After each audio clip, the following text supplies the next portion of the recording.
Inclusive, eu gravei uma tag em abril, e não postei essa tag, mas ela tá editada e eu vou postar pra vocês, vai ser o próximo vídeo, então...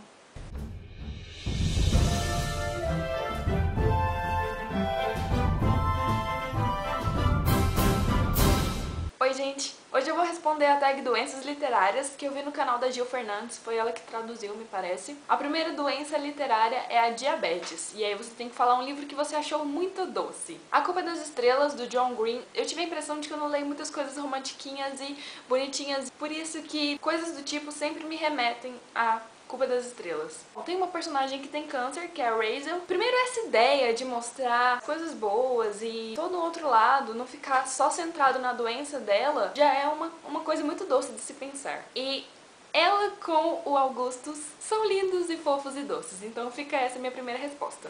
Sem querer roubar, mas já roubando, se fosse para dar uma sugestão de outro livro muito doce, eu diria 5 Minutos, do José de Alencar. Isso é açúcar em pouquíssimas páginas, mas é puro açúcar. A segunda doença é catapora, que você tem que escolher um livro que você leu, mas que não lerá de novo. Eu escolhi Mongólia, que eu não tenho aqui, mas é do Bernardo Carvalho. A história é mais ou menos a seguinte, eu vou contar pra vocês porque eu não fiz nenhum vídeo pra falar desse livro, então vou parar um pouquinho pra contar. Tem um cara que é um fotógrafo e ele vai pra Mongólia fazer um trabalho, tirar umas fotos lá, só que ele se perde. E aí um diplomata, no livro ele é chamado de ocidental, ele tem que ir pra Mongólia atrás desse cara. Os mesmos caras que trabalharam de guia pro fotógrafo vão trabalhar de guia para o ocidental, o diplomata. E quem narra a história é um outro diplomata, que foi colega de trabalho desse ocidental. No início do livro, o ocidental morre e esse colega dele que narra a história fala que ele tinha recebido os diários do ocidental referente a essa viagem da Mongólia que ele fez pra lá, mas que ele nunca tinha dado atenção a isso. Ele começa a ler esses diários, e nos diários do ocidental tinha os comentários do diário do fotógrafo. Então fica assim, uma narrativa dentro da outra. Uma coisa que me chamou a atenção, quando eles estavam atrás do fotógrafo, ele e o guia, eles não podiam ir, tipo,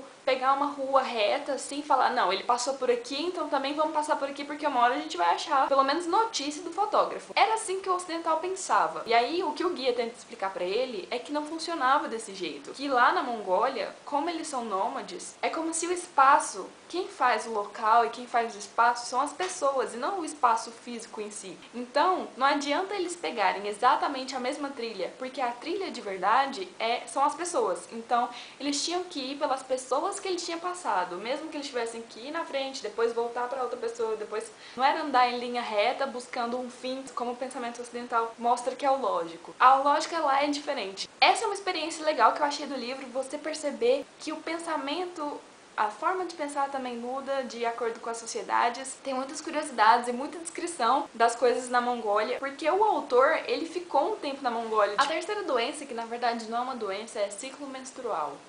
Um livro que você relê constantemente. Eu não costumo fazer isso, de ficar relendo o mesmo livro várias vezes. O máximo que eu li foi, tipo, 3 vezes o mesmo livro.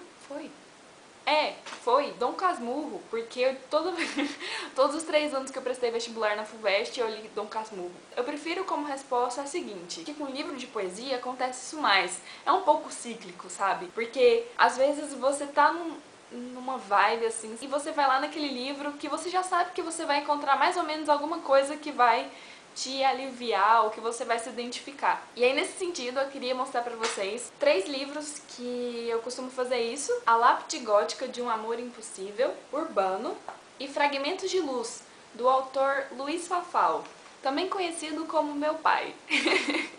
São os livros de poesias do meu pai. Vira e mexe eu sempre tô relendo, sabe? E tem as fases, assim, em que eu tenho uma poesia preferida. Tem um vídeo em que eu li um poema do meu pai, é o vídeo que eu falo de O Clube do Filme, e aí eu escolhi uma poesia pra ler pra vocês. Essa tag tá cheia de surpresas. A Morte das Romãs. No pé do Big Ben, acertei meus ponteiros com a morte. Ela vem. No pé do relógio que dá corda para ela, minha morte se revela para mim. Espero que não tenha pontualidade britânica, quero uma morte bem brasileira, que durma até tarde, depois de uma farra na Baixada Fluminense. Uma morte nonsense, que esqueça o combinado, e depois peça desculpas por algum incômodo. Quero uma morte alegre, que não me negue um beijo de boa noite, um tanto irreverente, outro tanto sensual, que me ligue na madrugada e me convide para sair. Minha morte há de compreender se eu não quiser ir. E há de ser gostosa, de peitos durinhos e coxas roliças. Ela terá o olhinho rasgado. Quero uma morte que acorde do meu lado e me traga café na cama e diga que me ama, enquanto cava minha cova. Ela terá que ser nova e vir de unhas pintadas, uma gata siamesa que me venha tesa. É essa a morte que eu quero, enquanto eu, Nero, ateio fogo às romãs. A quarta doença é gripe, um livro que se espalhou como um vírus. 50 tons de cinza, porque, né, nem preciso dizer como isso se espalhou como um vírus.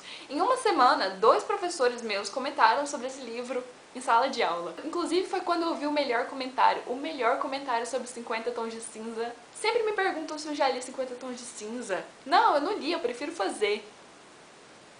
Melhor comentário ever!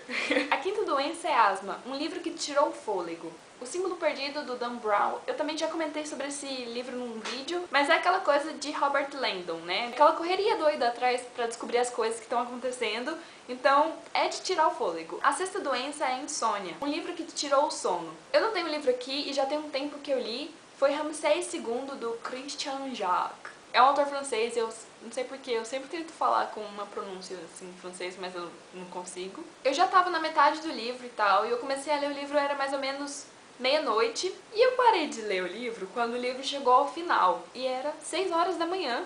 Então eu fiquei tipo umas 6 horas lendo o livro assim, sem parar. Eu fiquei tão louca pelo final do livro. Eu queria esperar dar 8 horas pra poder ir lá alocar o segundo volume, como se eu fosse conseguir continuar lendo loucamente, sem dormir, sem comer, sem fazer nada mais na vida. Aí eu não fiz isso, eu fui dormir, né? Fui um pouco mais sensata e fui dormir. E acabou que eu não terminei de ler o segundo volume e nem terminei a série.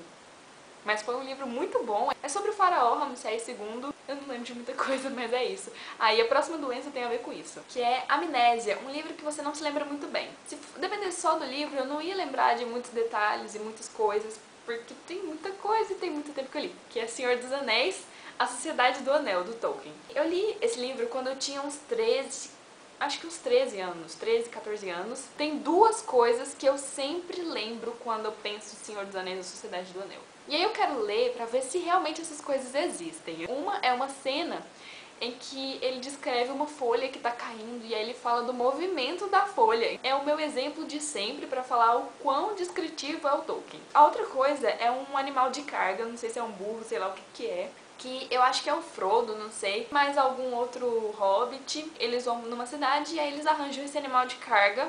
Eu nem tenho certeza se é na Sociedade do Anel. Mas como se não bastasse falar, e eles pegaram tal animal. Não. Ele vai contar a história do animal, ele conta de quem era o animal e como que era a vida dessa pessoa, como que era a vida do animal. Então ele fica umas sei lá quantas páginas pra contar que o Frodo pegou tal animal e montou no animal. Pronto. Então assim, de toda forma, esse é o livro pra minha resposta de Amnésia. A oitava doença seria um livro que faltou conteúdo pra reflexão. Eu acho que, de modo geral, qualquer livro sempre vai ter alguma coisa pra você refletir. Sempre. Nem que seja pra você refletir que naquele livro não tem assunto nenhum pra refletir, você vai começar a refletir por que naquele livro não tem assunto nenhum pra refletir. Então, toda leitura pode gerar reflexão. Essa é a minha opinião. E um exemplo disso, Crepúsculo. Quando eu tava lendo Crepúsculo, algumas pessoas vinham me encher o saco, tipo assim, brincando, né? Mas falava, tá lendo Crepúsculo. E eu ficava, falar mal de Crepúsculo é muito fácil, eu quero ver falar bem. Acho que eu sou uma pessoa meio chata, porque aí eu ficava assim, mas você não acha interessante o fato, por exemplo, de um ser das trevas brilhar? Há uma contradição, ao mesmo tempo que ele é mau, ele pode ser bom. É a luta entre o bem e o mal, as trevas e a luz. E eu começava a falar um monte de coisa. Era só pra encher o saco da pessoa, mas era muito legal e acabava que, de certa forma, era uma reflexão forçada, entendeu? Mas era divertido, então. A nona doença seria doença de viagem, que é um livro que te leva para mundo, lugar, época diferente. Eu escolhi Brumas de Avalon, representando a série, né? Esse daqui é a Senhora da Magia, porque na própria história ele te leva para época diferente, num lugar diferente, né? Na Europa, e ao mesmo tempo para um mundo diferente, porque na própria história esse mundo ele é transformado pelo pensamento do homem. De acordo com aquilo que o homem acredita, o mundo real, o mundo físico é transformado. E é assim que as Brumas de Avalon, né, separam cada vez mais Avalon de Glastonbury, sei lá, o convento que fica na mesma ilha, mas É meio estranho de explicar, mas é como se fossem dois lugares no mesmo lugar e cada vez eles se separam mais, até que não vai ser todo mundo que consegue chegar a Avalon. São mundos distintos. E além de Avalon, comparado com o que seria o mundo secular, o mundo normal, também tem o País das Fadas. Ele é tão diferente, esse mundo, e o espaço e o tempo dele é diferente,